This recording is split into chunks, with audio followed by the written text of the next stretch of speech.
Hey everybody, this is going to be a pretty weird video because I just got back from Truth or Consequences, New Mexico, where I was able to take a look at some of the 2020 Infinitis, some of the vehicles that are also going to be coming up for Infiniti in the 2021 and future model years. But unfortunately, for some reason, Infiniti took away all of our cameras and they took away my phone, so I was not able to take any pictures or really be able to say anything other than what is in their new press releases here. So I decided to create this video instead to talk about what we saw.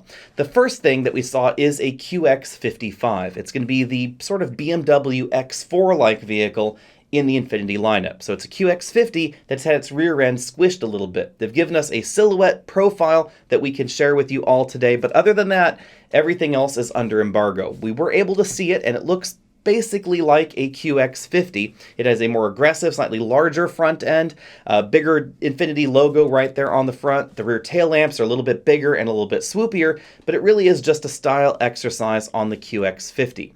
Now, we expect to see that early next year in production form, and then it should be on sale in the first half of the 2020 calendar year. I'll probably be driving it sometime around spring or late winter in 2020. At this point in time, we don't really have any details other than that, but it's probably going to have the same continuously variable transmission and the same VC turbo engine that we see in the Q50. It wouldn't surprise me if Infiniti tweaked the power a little bit and it gave us a little bit more power than the Q50, but don't expect it to compete with the high horsepower options in this segment, so it's unlikely to give us 300 or more horsepower.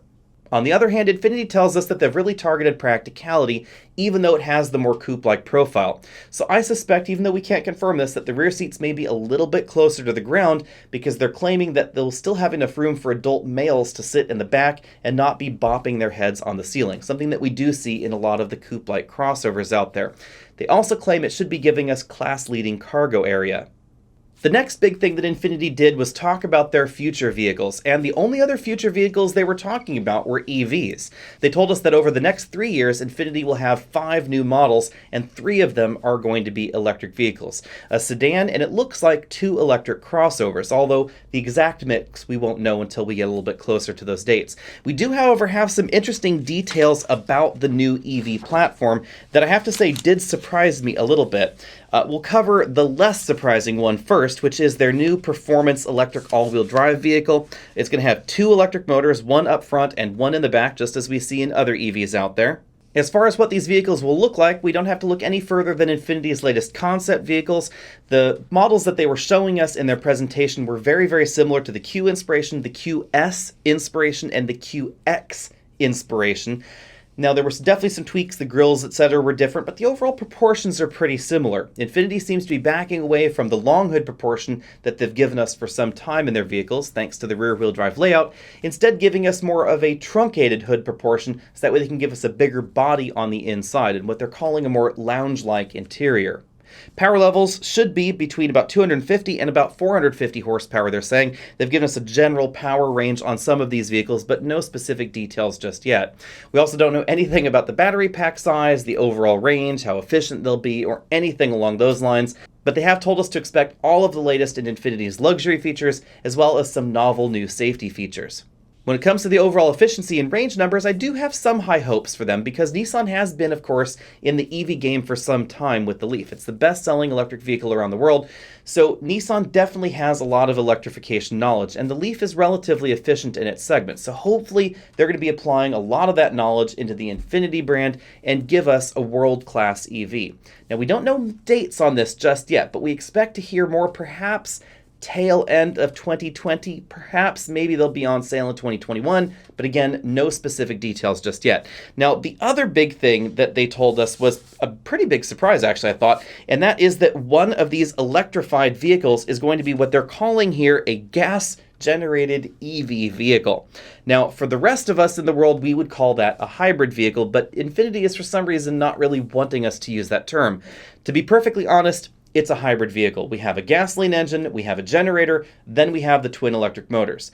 So the interesting thing here is that it is the same EV platform as the full EVs, and it's the same EV motors as the full EVs in the front and in the back, with they're saying around 248 horsepower up to 429 horsepower, depending on the model that you get. Performance very much like an EV, but the electric motors are going to be fed by the gasoline engine up front. Now, in this vehicle, they've oddly given us a little bit more information. For instance, we know that it's going to be powered by a 1.5-liter version of the 2-liter VC turbo that we see in the QX50.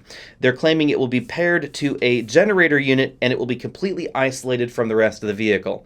Now, unlike all of the other vehicles out there currently on the market, this gasoline setup is designed to supply those electric motors with almost everything that they need under most driving circumstances. So it's not a range-extending EV. The battery pack is going to be just 3.5 to 5.1 kilowatt hours, so a pretty small battery pack, but they're saying it's going to be a high discharge rate battery pack. So you're going to get the performance that you expect out of 400 horsepower, but it's going to be backed by a 1.5-liter turbo and generator unit. Now, the turbo engine and generator unit, they're never going to be able to mechanically supply power to the front wheels, back wheels, any wheels at all. So it's going to drive and feel like an EV, but then there's going to be this gasoline engine that's powering it on the background. So overall, I'm wondering about the overall efficiency of this system. We know that overall serial hybrids are not quite as efficient as parallel hybrids. That's why we don't see too many of them out there. And that's why up to this point, vehicles that operate in a serial hybrid mode also try and spend as much time as possible in a parallel mode. That's true for plug-in hybrid vehicles out there like a Chevy Volt or an Outlander plug-in hybrid, or regular EVs out there like a Honda Accord. But aside from the efficiency question, I have to say I'm really intrigued by this concept of an electric-powered EV. Now, it's not a plug-in hybrid either, because there's no way to charge that 3.5 to 5.1 kilowatt-hour battery pack other than via gasoline and the engine. So this is not a plug-in hybrid. You will never, ever, ever plug this vehicle in. You feed it gasoline, but it drives like an EV. And because a lot of folks out there are talking about how well EVs accelerate, that initial burst of acceleration, and the overall punchy feeling that they give you out on the road, this is the first vehicle that we're going to get in America probably that will give you that feeling, but will run on gasoline. Now, whether or not that's going to be a big hit, I don't really know. But if you're looking for that feel, but you don't know if you want to go full EV yet, this is probably going to be the first and only option for a while, because we really haven't heard other manufacturers talking about a vehicle of this type before. On the surface, this may sound a little bit like some of BMW's range-extended vehicles, like the BMW i3, but remember, those are EVs with a backup plan. So when that generator starts up and is running, it is very noticeable. It also does not give you nearly as much power as when the battery was full. So it's a very different kind of thing going on here. With this gasoline-powered EV contraption, it is going to be theoretically giving you that maximum level of performance all the time, and you're never going to have to plug it in.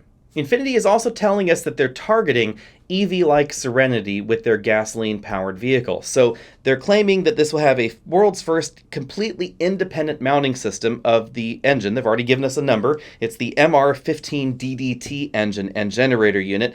It will be somehow encapsulated under the hood. That's where the engine will be located, so you can rule out the frunk in the gasoline-powered EV model. It will have fluid-filled mounts. It will also have active noise cancellation, etc. So theoretically, it will be absolutely quiet as you're driving down the road. Now, I suspect if you really start driving the vehicle hard, you are going to hear just a few engine noises coming from under the hood, but they're probably going to be very muted. However you feel about the gas-powered EV, I have to say this is a really interesting twist as far as R&D goes for Infiniti, because they're going to be developing a new performance all-wheel drive electric platform that is going to be the basis for a lot of their new models out there, and it's going to give them a path towards electrification, but also a vehicle to sell to a regular consumer. So if you want to buy an Infiniti that runs on gasoline, you'll have a drivetrain for you, but you'll also be able to have more or less the same vehicle with a full EV system out there as well, if that's the direction that you want to go.